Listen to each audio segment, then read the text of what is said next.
તો હળવદ ભાજપના અગ્રણી જુગાર રમતા પકડાયા। હળવદ યુવા ભાજપના પ્રભારી અમિત ગઢિયા જુગાર રમતા પકડાયા છે।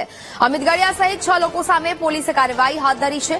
હળવદના બેલા ગામ પાસે જુગાર રમતા આરોપીઓ પકડાયા છે। 6.19 લાખનો મુદ્દામાલ પણ અત્યાર સુધી જપ્ત કરી લેવામાં આવ્યો છે। સમગ્ર મામલે પોલીસે વધુ કાર્યવાહી પણ હાથ ધરી છે।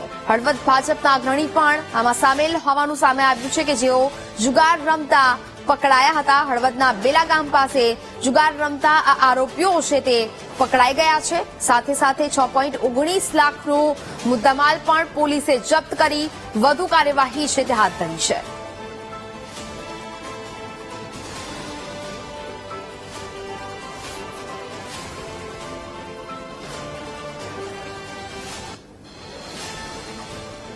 તો અમિત ગઢિયા સહિત 6 લોકો સામે પોલીસે કાર્યવાહી છે તે હાથ ધરી છે। યુવા ભાજપના પ્રભારી પણ જુગાર રમતા પકડાયા છે। 6 લોકોની અત્યાર સુધી ધરપકડ કરવામાં આવી। સાથે 6.19 લાખનો મુદ્દામાલ પણ પોલીસે જપ્ત કર્યો છે અને આ મુદ્દામાલ સાથે આરોપીઓની પણ ધરપકડ કરવામાં આવી છે। હળવદ ભાજપના અગ્રણી પણ જુગાર રમતા તેમની ધરપકડ કરવામાં આવી છે। ભાજપના પ્રભારી અમિત ગઢિયા જુગાર રમતા ઝડપાયા છે। અમિત ગઢિયા સહિત 6 લોકો સામે પોલીસે કાર્યવાહી હાથ ધરી છે।